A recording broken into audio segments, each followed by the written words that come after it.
La Tierra, entonces, es un organismo superior que nos da forma y función. Este organismo superior y los demás planetas son gobernados por la consciencia de la misma manera que los seres humanos. Entonces, la creencia newtoniana de que los cuerpos celestes son esferas sin vida flotando en el espacio equivale a decir que los seres humanos no son más que una serie de órganos con la capacidad de moverse. Sabemos que esto no es cierto porque sentimos, pensamos y, más aún, vemos los resultados de nuestra consciencia al crear lo que llamamos la vida.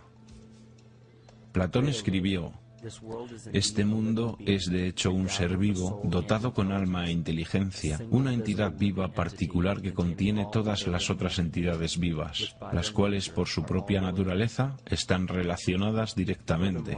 Más aún, el cosmos es una sola criatura viva que contiene todas las criaturas vivas dentro de sí. Y en un artículo de la revista Sufi, un escritor dijo: el mundo es un ser espiritual, como lo sabían los filósofos antiguos y los alquimistas, que se referían a la esencia espiritual del mundo como el anima mundi, el alma del mundo. En las Escrituras dice que los ángeles guían las acciones de la gente a través del alma, o que los dioses tienen influencia sobre los hombres. La mayoría de las enseñanzas científicas y espirituales explican que las jerarquías de los dioses, ángeles, arcángeles, principados, hasta llegar a los querubines y serafines, son las jerarquías dentro de la psique humana. De esta manera podemos entender que cuando los mitos antiguos y las escrituras hablan de la influencia espiritual de un ser superior, están hablando de fuerzas arquetípicas que son inherentes en nosotros, no de una influencia completamente exterior. Así es como comenzamos a ver la relevancia de la astrología como una ciencia antigua que reemergió en el siglo XIX y XX bajo el nombre de psicología. Mientras creas que las estrellas son algo arriba de ti, aún te hará falta un punto de vista de conocimiento. Esto es astropsicología, la cual traza las facultades internas de la psique. En los tiempos anteriores al cristianismo, habían escuelas conocidas como escuelas o religiones del misterio. Los mensajes codificados en las escrituras y la arqueología antigua fueron producidos por discípulos de esas escuelas. Trataban de enseñar a los iniciados el sentido profundo de los mitos. Lo que más tarde fue conocido como Lucifer, Satán o el Diablo representaba lo que ahora se conoce como el ego, que rivaliza con el Señor, que representaba al verdadero ser.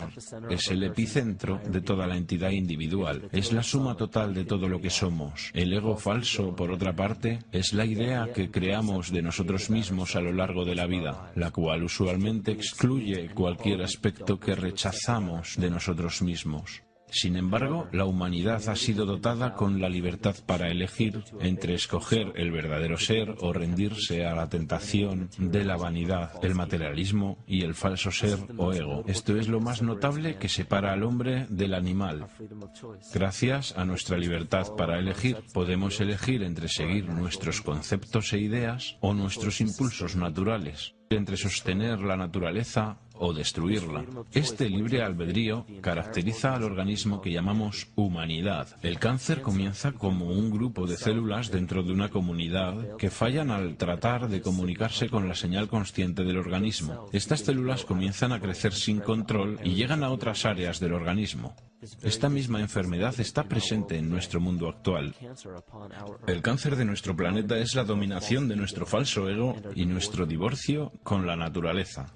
El cáncer de nuestro mundo es la dominación de nuestro falso ego y divorcio con la naturaleza. La vanidad lleva a la segregación y a la competencia. La competencia lleva al miedo y a la avaricia. La avaricia lleva al engaño y a la inmoralidad. Y la inmoralidad es la fuente de la enfermedad que lucha contra nuestro mundo. Cada acción de odio y de destrucción en nuestro mundo comienza con el odio a uno mismo y a la autodestrucción. Y todo ello a su vez comienza con un fallo de comunicación.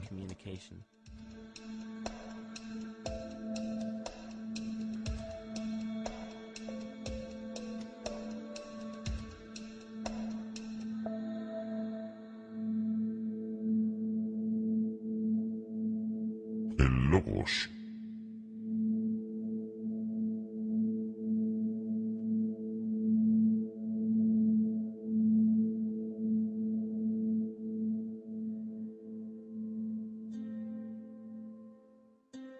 Todo lo perceptible con los 5 sentidos es el resultado de 2 principios fundamentales. Todo lo que existe está estructurado a través de la relación entre la vibración y la materia. La vibración es la fuerza creativa masculina que es captada por la materia, la cual es la materia receptora femenina.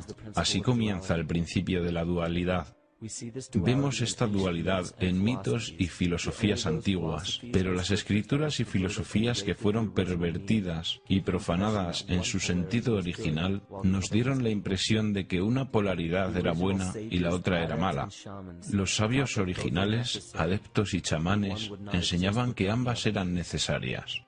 Esos 2 importantes principios se mezclan para formar todo en el universo. Esto es lo que llamamos quimática. Incluso el lenguaje, el logos, la comunicación entre todas las cosas existentes, depende de este principio.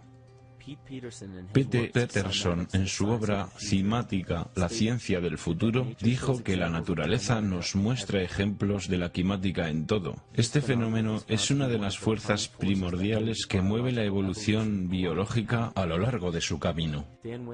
Dan Winter hizo un experimento para probar que las lenguas antiguas, el hebreo y el sánscrito, creaban una frecuencia vibratoria que movía la materia en patrones de geometría sagrada. Al profundizar su investigación con el hebreo, el sánscrito, el arameo y los dialectos arábigos, tienen aparentemente sus orígenes en el antiguo idioma gaélico, y es posible que tengan un origen incluso más antiguo.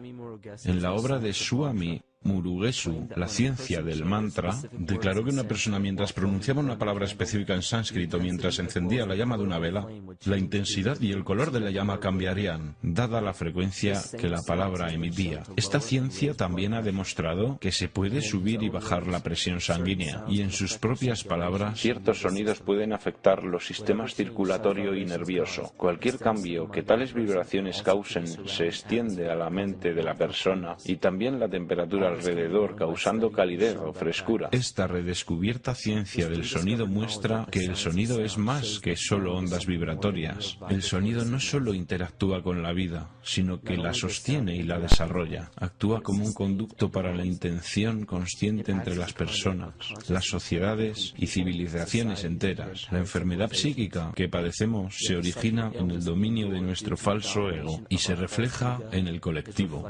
Este cisma psicológico ha bloqueado nuestra comunicación con nuestro verdadero ser. Esto es exactamente como las células cancerígenas operan en un cuerpo. Colectivamente, hemos creado una barrera de lenguaje entre la humanidad y el resto de la naturaleza, y actuamos como un cáncer global. Se ha evidenciado que la eficacia de las antiguas lenguas ha sido arrancada de raíz. La traducción alfanumérica del hebreo al inglés muestra una completa yuxtaposición entre los 2 idiomas, dándole al efecto cimático efectos antinaturales. 1/3 de la corteza sensomotriz del cerebro está dedicada al lenguaje, la cavidad oral, los labios y el habla. En otras palabras, la frecuencia con la que las emisiones son pronunciadas o la entonación tienen un fuerte poder sobre la vida, los genes vibrantes que influencian en el bienestar e incluso en la evolución de las especies. Una degradación de la lengua demuestra que afecta a la biología. Si algo tan importante como el lenguaje puede ser degradado y devaluado hasta tal punto sin que haya oposición alguna, entonces, ¿qué más nos queda? Es un aspecto de la vida que impone límites a la libertad. Los gobiernos y las leyes oficiales, las compañías de seguros y farmacéuticas, los impuestos, los permisos de construcción, las licencias de conducción, hay cientos, si no miles, de estipulaciones, regulaciones y límites que son impuestos a nuestra libertad. Y de entre todas las cosas que fueron mencionadas, ¿cuántas has investigado para saber si son aplicables o no para ti? Observemos las formas legales a las que actualmente nos sometemos. Ley. Un malentendido común entre las personas es que cualquier ley o regulación que nos gobierna hace parte de una sola categoría, la ley. Pero hay muchas otras formas legales que son acatadas por las personas sin darse cuenta que simplemente no son aplicables para muchos de ellos. Otro malentendido es que la Constitución de una nación nos da nuestros derechos. La Constitución no hace más que manifestar una lista de los derechos que ya tenemos. Nacemos con derechos inalienables por el solo hecho de existir como humanos. Nadie nos los da y nadie nos los puede quitar. Lo que puede hacer cada persona es escoger si los va a ejercer o no. La ley o derecho marítimo es lo que se conoce también como el derecho del mar. Esta ley marítima es reemplazada por la ley civil y solo es aplicable para quienes aceptan someterse a ella. La ley marítima es una ley privada internacional que gobierna las relaciones entre las entidades privadas que operan navíos en los océanos. Observemos cómo y por qué una forma de ley que fue creada para gobernar corporaciones, negocios y navíos ha sido impuesta para gobernar seres humanos naturales. Todo esto se ha logrado a través de la manipulación mágica del lenguaje. Una simple distorsión del lenguaje es suficiente para convencer a todas las personas que esta ley alternativa marítima es aplicable para ellos sobre la ley civil. Una creencia predominante en la cultura moderna es que las licencias, los permisos, los registros y otros documentos se necesitan para operar cualquier vehículo de motor, para usar los caminos públicos, construir estructuras y fundar establecimientos, para hacer parte de la empresa libre, entre otras cosas. Tristemente, estas creencias se basan en muy poca o ninguna investigación y son falsas. Esta estructura de creencias es perpetuada por la ley marítima. Esta ley fue originalmente creada para controlar navíos que atracaban en el extranjero en busca de recursos y productos para importar y exportar. Esta ley está adaptada para los asuntos financieros y mercantiles, no civiles. Cuando un producto sale de un barco y es llevado a tierra extranjera, esa nación toma custodia del producto y lo reconoce con un certificado. Ese certificado constata la fecha de nacimiento del producto en custodia por la nación respectiva. ¿Por qué los seres humanos requieren un certificado de nacimiento en primer lugar? El diccionario Barrón de términos bancarios define un certificado como un papel que establece una declaración de propiedad. Vemos que cada persona con un certificado de nacimiento es definida como una propiedad. La gente es usada como valor de intercambio internacional porque los Estados Unidos se declararon en bancarrota el 9 de marzo de 1933. En este momento, los Estados Unidos comenzaron a tomar préstamos de una corporación no gubernamental afiliada al gobierno llamada la Reserva Federal. El país sin dinero para pagar los préstamos comenzó a utilizar a sus ciudadanos como propiedad de respaldo. Todos los certificados de nacimiento y matrimonio son literalmente recibos legales. Solo hace falta ver la similitud entre un recibo de bodega y un certificado de nacimiento. Ambos documentan la fecha de expedición, un número de serie, un número de registro o de recibo, la descripción del producto y una firma autorizada del informante notificando a la institución pertinente. Aun con toda esta información estando disponible, la mayoría de las personas no saben que se han sometido a la ley marítima, y esto es posible gracias a una simple manipulación del lenguaje. Esta ley marítima cambió el sentido de la palabra persona, de un ser natural y viviente a una corporación.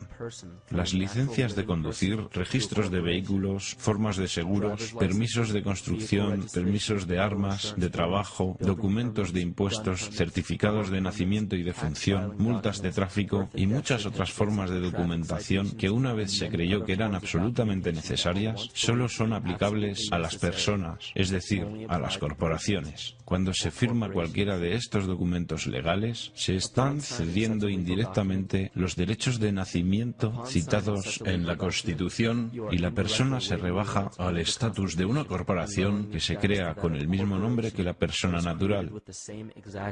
La única manera de diferenciar los dos nombres es notar que el nombre corporativo siempre está en letras mayúsculas. Esto se conoce como capitis diminutio maxima. Se puede verificar que en cualquier licencia de conducción, certificado de nacimiento, tarjeta de seguridad social, tarjeta de seguro y cualquier otra, solo hay letras mayúsculas para representar la corporación que tiene tu nombre.